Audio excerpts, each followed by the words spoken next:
Hello students. आज के video में हम आपको ओरिजिन ऑफ लाइफ जो कि मॉडर्न हाइपोथेसिस है, इसमें जीवन की उत्पत्ति, आधुनिक परिकल्पना, उसमें भी है प्रकृतिवाद तथा उसका छठा चरण बताते हैं। जैसा कि पिछले पांचवें चरण में बताया गया था कि आदि सागर में न्यूक्लिक अम्ल तथा न्यूक्लियोप्रोटीन्स के बन जाने से जो वायरस जैसी सरलतम कोशिका रूपी जीव के रूप में शायद जीव की उत्पत्ति हुई है। तो इसी तरीके से आगे इसको छठे चरण में बढ़ाते हुए ये बताया गया है कि प्रारंभिक जो कोशारूपी जीव की उत्पत्ति जो है वो पूर्व केंद्रीय कोशाओं के रूप में हुई है। पूर्व केंद्रीय कोशाओं, जिसको कि प्रोकैरियोटिक सेल्स कहा जाता है, जो कि प्रिमिटिव सेल्स होती हैं, जो कि आज के समय में जो आधुनिक जंतुओं में जो यूकैरियोटिक सेल्स पाई जाती हैं, उनसे भिन्न ये प्रोकैरियोटिक सेल्स होती हैं। इनका निर्माण जो है सबसे पहले आदि सागर में हुआ। तो इसमें ये बताया गया है कि जब न्यूक्लिक अम्ल और न्यूक्लिक प्रोटीन्स जब आदि सागर में बने तो इन्होंने विभिन्न पदार्थों एवं संरचनाओं के कोशारूपी जीवों में संगठित हो जाने का एक वातावरण बनाया। मतलब ये सब पदार्थ जो है एक कोशा रूप लेने लगे, कोशा के रूप में एक ऐसी दशाएं बनी कि ये कोशा रूप में स्थापित होने लगे। इस बारे में दो विभिन्न परिकल्पनाएं हैं, जैसा कि एक है ओपेरिन की मत के अनुसार और दूसरा है होरोविट्स जो कि 1945 में हुए, और लेस्ली ऑर्गेल इन्होंने 1973 में ये मत दिया। तो इसमें सबसे पहले लेते हैं इनके ओपेरिन की मत के अनुसार। तो ओपेरिन ने बताया कि भाई आदि सागर में ऐसे कोई सर्वेट्स बने जिनमें कि न्यूक्लिक अम्लों का संश्लेषण हुआ जो प्रारंभिक जीव कोशिकाओं में बदल गए।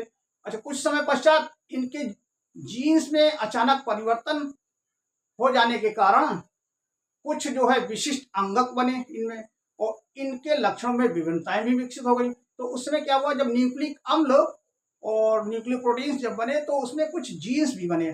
तो जीन्स में बन जाने के कारण उनमें क्या कालांतर में उसमें जीन्स में उत्परिवर्तन हुए, म्यूटेशंस हुई, जो अचानक परिवर्तन वातावरण के अनुसार जो जीवों में परिवर्तन, उनके अंगों में, उनके जीन्स में जो अचानक परिवर्तन हो जाते हैं उसको कहते हैं म्यूटेशंस।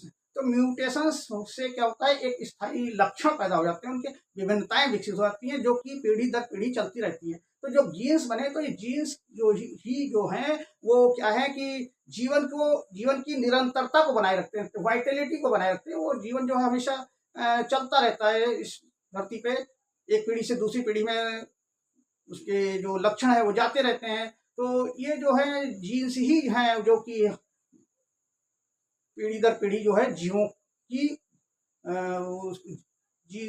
की जो है जातियों को बनाए रखते हैं। तो इनके विकसित हो जाने से इनमें कुछ विभिन्नताएं आ गई, जैसा कि लक्षणों में बताया गया है अचानक उत्परिवर्तन के कारण। तो इसमें तो ये तो हुआ ओपेरिन के अनुसार, और दूसरा है ये होरोविट्स जो कि 1945 में, और लेस्ली ऑर्गेल 1973 में इन्होंने अपना मत दिया।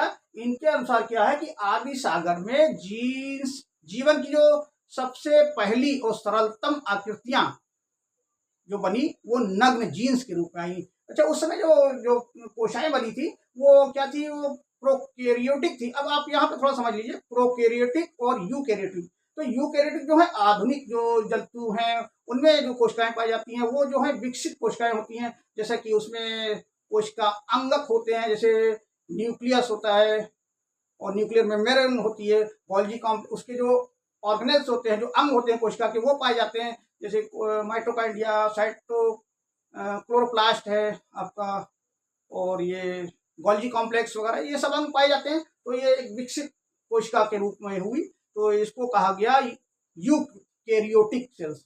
और जो प्रिमिटिव जो आदि सागर में बनी थी वो प्रोकैरियोटिक सेल्स बनी थी। इसके विपरीत थी, उसमें क्या था कि एक मेम्ब्रेन के अंदर एक साइटोप्लाज्म हुआ करता था, उसमें कोई विशेष कोशिका के अंग नहीं हुआ करते थे, जैसे माइटोकाइंड्रिया, क्लोरोप्लास्ट और गोल्गी कॉम्प्लेक्स वगैरह, ये सब नहीं होता। नक्लियर उसमें कोई न्यूक्लियस हुआ करता था। तो उस समय जो कोशिकाएं बनी वो प्रोकैरियोटिक कोशिकाएं बनी, जैसा कि आजकल हम उसकी तुलना बैक्टीरिया से कर सकते हैं। बैक्टीरिया जो सेल्स होती है वो भी उसमें कोई न्यूक्लियस वगैरह और कोई वो उसमें कोशिका के अदर अंग नहीं होते, जैसे साइटोप्लाज्म के अंदर जैसे इसमें यूकेरियोटिक में होते हैं गोल्जी कॉम्प्लेक्स, माइटोकॉन्ड्रिया, क्लोरोप्लास्ट आदि। तो ये सब उसमें नहीं पाए गए उस समय, तो इनको कहा गया प्रोकैरियोटिक सेल्स। प्रिमिटिव सेल्स जैसे बैक्टीरिया है, वायरस है, इनमें जो सेल्स पाई जाती है वो इसी तरीके की होती है, प्रोकैरियोटिक सेल्स होती हैं। तो ये जब प्रोकैरियोटिक सेल्स जो हैं, इनमें जो जीन्स पाए गए, इन्होंने बताया होरविट्ज और लेस्ली आर्गल ने, ये जो जीन्स थे ये जो थे उस साइटोप्लाज्म में क्या था, एक बिखरे हुए थे, कोई किसी न्यूक्लियस में बंद नहीं थे। आजकल की जो यूकैरियोटिक सेल्स हैं उसमें जो जो जो ये डीएनए है, आरएनए है, ये सब क्या है उसमें न्यूक्लियस के अंदर पाए जाते हैं, जबकि उस समय जो थे वो प्रोकैरियोटिक सेल्स में ये उसके साइटोप्लाज्म में बिखरे हुए थे। उसके जो साइटोप्लाज्म था उसमें सब पूरी सेल्स में बिखरे होते थे, कोई न्यूक्लियस नहीं था उसमें, कोई न्यूक्लियर मेम्ब्रेन नहीं थी, तो वो सारे में उनके सारे पदार्थ में बिखरे हुए थे। और ये जो थे अणु जो थे वो प्रोटीन्स के साथ में मिलकर क्या न्यूक्लियर प्रोटीन्स के बड़े बड़े अणु बनाते थे। और ये जब अणु बड़े बड़े बना लेते थे तो ये अधिक चिपकने हो जाते थे, मतलब चिपचिपे आकार के हो जाते थे, चिपचिपे प्रकृति के हो जाते थे। और इनके चारों ओर जो है आदि सागर के जो कार्बनिक पदार्थ थे वो आके चिपक जाते थे इसमें, और चिपक जाते थे। फिर जो है प्रत्येक मिश्रण के चारों ओर जो है एक महीन झिल्ली का आवरण बन जाता था, और इस प्रकार से विभिन्न पदार्थों के ये पिंड जो है कोशाओं का रूप ले लेते थे।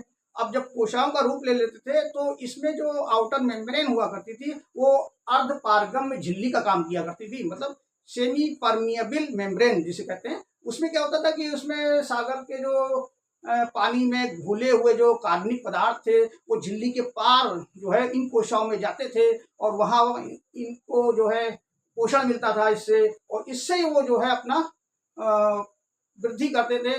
और इस प्रकार से इसमें कोशिकाओं में विभिन्न प्रकार के अंग नहीं हुआ करते थे, इसलिए इनको प्रोकैरियोटिक सेल्स का नाम दिया गया, जो कि आगे चल के ये जीव कहा जाता है कि जीव पदार्थ के रूप में, जीव कोशिकाओं के रूप में ये प्रिमिटिव सेल्स के रूप में आए। और इस प्रकार से ये जो है यूकैरियोटिक सेल से भिन्न हुआ करते थे, इसमें कोशिका अंग नहीं हुआ करते थे। और ये इस तरह से इन्होंने अपना जीव की 7वें चरण में इसी को बताया गया है।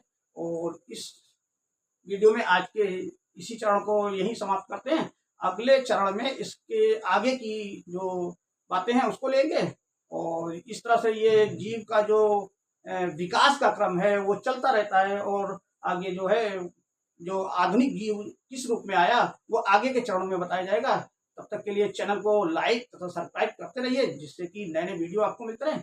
धन्यवाद।